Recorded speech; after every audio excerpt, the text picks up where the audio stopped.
இயேசு கிறிஸ்துவின் இனிதான நாமத்தில் இன்றைய ஆவிக்குரிய சிந்தனைக்கு உங்களை அன்புடன் வரவேற்கின்றோம். இப்போதும் ஒரு பாடலுக்கு பின்பு உங்கள் சிந்தையை தெளிவிக்கும் ஆவிக்குரிய செய்தியை கேட்கலாம். மனிதர் யாரிடமும் பாசம் காட்டுவோம், இயேசு மண்டைக்குள்ளாய் தேடுவோம். அதை உற்சாகமாய் அதை சீக்கிரமாய் ராஜபோல செம்மையாக்குவோம்.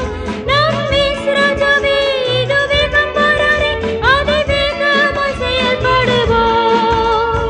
இயேசு கிறிஸ்துவின் நற்சீடராகுவோம், விசுவாசத்தில் முன்னடப்போம். ஒருவர் பாரத்தை ஒருவர் சுமக்கும்படி அழைத்திருக்க நம்முடைய ஆண்டவராகிய இயேசுவின் இனிதான நாமத்தினால் உங்களை வாழ்த்துகிறேன். இந்த நாள் நம்முடைய ஆவிக்குரிய சிந்தனைக்காக கலாத்தியர்கள் நிருபம் 6ஆம் அதிகாரம் 2ஆம் வசனத்தை நான் வாசிக்கிறேன். ஒருவர் பாரத்தை ஒருவர் சுமந்து இப்படியே கிறிஸ்துவினுடைய பிரமாணத்தை நிறைவேற்றுங்கள். பாடுகள், பாரங்கள், கஷ்டங்கள் என்று சொன்னாலே பயந்து விட்டு ஓடுகிற ஒரு சூழ்நிலை தான் இங்கு பார்க்க முடிகிறது. எதுவுமே இன்னைக்கு கஷ்டப்படக்கூடாது, கஷ்டமில்லாத ஒரு வாழ்க்கை வாழ்ந்து ஓடி முடித்து விட வேண்டும் என்பதுதான் அனைவருடைய விருப்பமாய் மாறிவிடுகிறது. இப்படிப்பட்டவர்கள் எந்த ஒரு சாதனைகளையும் சாதிக்கிறவர்களாக மாறவே முடியாது. மற்றவருடைய பாடுகளை லகுவாய் மாற்றுவதில் நம்முடைய பங்களிப்பு கண்டிப்பாகவே வேண்டும். வேதத்தில் நீங்கள் எடுத்துக்கொள்வீர்கள் என்று சொன்னால், பழைய ஏற்பாட்டு காலத்திலே 2 ராஜாக்களின் புஸ்தகத்தில் 5ஆம் அதிகாரம் 1ஆம் வசனத்தில் சொல்லப்பட்டிருக்கிறது. சீரியா ராஜாவின் படை தளபதி நாகமான், அவன் பெரிய பராக்கிரமசாலியா இருந்தான் என்று வேதம் சொல்லுகிறது. அவன் எங்கெல்லாம் போகிறானோ அந்த அளவு யுத்தத்திலே ஜெயித்து ரட்சிப்பை ஏற்படுத்தி கொடுத்தவன் என்றும் சொல்லுகிறது. அப்படிப்பட்ட அந்த நாகமான் குஷ்டரோகம் இருந்ததாம். அந்த குஷ்டரோகம் இருந்த அந்த நாகமானுடைய காரியங்களை சொல்லும் பொழுது, அவன் இஸ்ரவேல் தேசத்தில் போய் சிறைப்பிடித்து வரும் பொழுது அங்கு ஒரு சிறு பெண்ணை சிறைப்பிடித்து தன்னுடைய வீட்டிலே பணிவிடை செய்ய வைக்கிறான். சிறு பெண் நாகமான் வீட்டிலே இருக்கிறது. குடும்பத்தை விட்டு பிரிந்து, தேசத்தை விட்டு பிரிந்து ஒரு அடிமையாக இருக்கிற ஒரு சூழ்நிலை இருந்தாலும், அது நாகமானுடைய சூழ்நிலையை அறிந்தவுடன் அவளுக்கு அது எப்படியாவது தன்னுடைய எஜமானுக்கு ஒரு சுகத்தை பெற்றுக் கொடுக்க வேண்டும் என்று சொல்லி ஒரு பாரம் அவளுக்குள் வருகிறது. அதுதான் தரிசனமாக மாறுகிறது. அவள் சொல்லுகிறார், அந்த நாகமானுடைய மனைவிடம் போய், எஜமாட்டிட்டு போய், நம்முடைய ஆண்டவன் என்னுடைய தேசத்துக்கு போய் தீர்க்கதரிசி இருக்கிறார், சந்திப்பார் என்று சொன்னால் சுகம் கிடைக்கும் என்று சொல்லி அதற்கான ஒரு வழியை ஏற்படுத்தி கொடுக்கிறாள். அப்படியே நாகமான் போய் அந்த குஷ்டரோகம் நீங்க சுகம் பெற்று வந்ததாகத்தானே வேதம் சொல்லுகிறது. இதற்கு காரணம் அந்த சிறு பெண்ணுக்குள், அந்த இருதயத்துக்குள்ளே ஏற்பட்ட ஒரு பாரம். என்ன பாரம்? எப்படியாவது என் எஜமான் சுகமானால் நலமாக இருக்குமே. அந்த பாரம் அப்படியே நாட்கள் வரும்பொழுது தரிசனமா மாறி அப்படியே அந்த எஜமானுடைய வாழ்க்கையில் ஒரு பெரிய மாற்றம், ஆண்டவரை சொந்த ரட்சகராய் ஏற்றுக்கொள்ளக்கூடிய அளவுக்கு ஒரு காரியத்தையும் ஏற்படுத்தி கொடுத்தது. இன்னைக்கு நம்முடைய வாழ்க்கை எப்படி இருக்கிறது? மற்றவர்கள் கஷ்டப்படுகிற போது நமக்கெல்லாம் இந்த பாரி இல்லப்பா, நல்ல வேலை தப்பிட்டோம் என்று சொல்லி ஸ்தோத்திரம் பண்ணி தப்பிச் செல்கிறவர்களா? இல்லை, அந்த கஷ்டத்திலும் நாமும் போய் அவளுக்கு உதவி செய்கிறவர்களாய், கரம் நீட்டுகிறவர்களாய், அவர்களை தாங்கி தைரியம் கொடுக்கிறவர்களாக இருக்கிறோமா? இன்னொரு காரியத்தை பார்க்கும் பொழுது எனக்கே ஆச்சரியமாக இருந்தது. வீட்டின் கதவு தட்டப்படுகிறது. ஒரு சிறு பெண் கதவை திறக்கிறார்.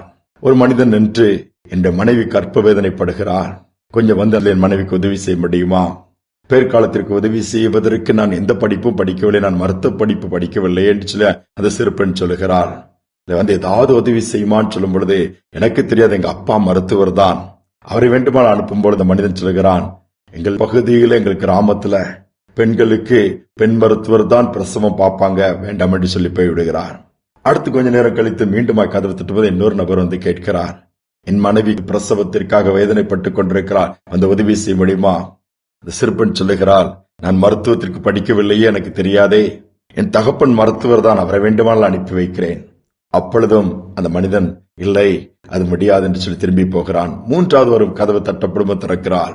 இதே ஒரு கோரிக்கை, என் மனைவி குழந்தை பெறுவதற்காக கஷ்டப்பட்டுக் கொண்டிருக்கிறார், அந்த உதவி செய்யுமான்னு சொல்லும்போது, ஐயோ, நான் மருத்துவத்துக்கு படிக்கவில்லை, என் தகப்பனார் மருத்துவர் வேண்டுமா?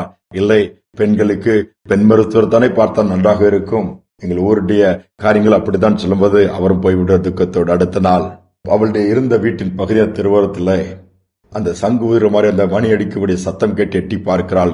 கூட்டங்கள் கொஞ்சம் நடந்து போகுது. 3 பெண்கள் மரித்த சடலத்தை அந்த வழியாக கொஞ்சம் நேரம் விட்டு கொண்டு போகிறதை பார்க்கிறாள். என்ன என்று விசாரிக்கும் பொழுது, பிரசவ வேதனையிலே மருத்துவம் பார்க்க ஆட்கள் இல்லாதனால் அவர்கள் மரித்து விட்டார்கள். அப்பொழுதுதான் இந்த சிறுபெண் புரிந்து கொள்கிறார், நேற்றைய தினத்தில் வந்தவர்கள் 3 பேருக்குமே ஒரு மரணத்தை சந்திக்க வேண்டிய நிலைமை வந்து விட்டது. ஒரு பாரம் அவளை அழுத்துகிறது. இந்த ஜனங்களுக்கு நான் எப்படி உதவி செய்வதென்று யோசிக்கிறாள். தகப்பனோடு பேசுகிறாள். அமெரிக்காவுக்கு சென்று மருத்துவத்தை முடித்துவிட்டு மீண்டுமாய் பாதிக்கப்பட்ட பகுதி இந்த இடங்களுக்கு வருகிறார். அந்த ஜனங்களுக்கு எப்படியாவது உதவி செய்ய வேண்டும். பாருங்கள், அந்த பாரம் அவளுக்குள் உந்தி தள்ளுகிறது. அது ஒரு தாகத்தை ஏற்படுத்தி ஒரு தரிசனமாய் மாறி எப்படியாவது உதவி செய்ய வேண்டும் என்கிற அந்த ஒரு சிந்தையை கொண்டு வந்து ஊழியத்தை ஆரம்பிக்கிறார். இயேசுவோடு கூட இணைந்து அந்த ஊழியத்தை ஆரம்பிக்கிற அந்த ஒரு சிறு ஆரம்பம் இன்று ஒரு பெரிய ஆலமரமாகவே மாறிவிட்டது சொல்லலாம். அதன் மூலமாக ஏற்படுத்தப்பட்ட ஒன்றுதான் இன்னைக்கு வெள்ளூர்ல இருக்கிற பெரிய சிஎம்சி ஹாஸ்பிட்டல். யோசித்து பாருங்க, அந்த சிறு பெண்ணுக்குள் தோன்றின ஒரு சிறு விதை, ஒரு சிறிய ஒரு பாரத்தை ஏற்றுக்கொண்டு அதை லகுவாய் மாற்றிக் கொடுக்க வேண்டும் என்கிற ஒரு சிந்தை, ஒரு சிறு விதை தானே பெரிய ஆலமரமாக மாறுகிறது. இன்றைய சிறு தூபம் தானே நாளைக்கு கலங்கரை விளக்கமாக மாறும். யோசித்து பாருங்க, அதான் ஐடாஸ்கர் சொல்லுவாங்க. உங்களுக்கு தெரியும், பார்த்திருப்பீங்க வரலாறு. இன்றும் அது சாட்சியாக நின்று கொண்டிருக்கிறது. ஒரு சிறு பெண்ணுக்குள் ஏற்பட்ட ஒரு மாற்றம் இன்னைக்கு சமூகத்தையே மாற்றி ஜனங்களுக்கு ஆசீர்வாதமாய் நிமிர்ந்து நிற்கிறதே. நாம் சூழ்நிலைகளை எப்படி பார்க்கிறோம்? பாடுபடுகிறவர்களை எப்படி பார்க்கிறோம்? கஷ்டத்தின் பாதையில் கண்ணீரின் பாதையில் கடந்து போகல எப்படி பார்க்கிறோம்? நம்முடைய கஷ்டமே நமக்கு அநேக நேரம் பெரிதாய் மாறிவிடுகிறது. நம்முடைய போராட்டம் தான் நமக்கு தெரிகிறது. நம்முடைய நஷ்டங்கள் தான் நமக்கு தெரியுது. கொஞ்சம் கண்களை ஏறெடுத்து பார்ப்போம். நம் முன்பாக எவ்வளவு கஷ்டப்படுகிறவர்கள் இருக்கிறார்கள். அவர்களுக்காக நாம் அவருடைய பாரத்தை தாங்கி சுமந்து கூட லகுவாக மாற்றிக் கொடுப்போம் என்று சொன்னார். பரலோகத்தின் தேவன் சந்தோஷப்படுவார். அந்த ஜனங்களுடைய மத்தியில் ஒரு பெரிய மாற்றம் உண்டாகும். நம்மையும் ஆண்டவர் பயன்படுத்தக்கூடிய ஒரு பாத்திரமாக மாற்றி விடுவார். ஜெபிப்போம். அன்பின் தகப்பனே, இந்த நல்ல நாளுக்கான நன்றியோடு துதிக்கிறோம் அப்பா. எந்த ஒரு மனிதனையும் மனுஷனையும் எடுத்து பயன்படுத்தாமல் முடியும்.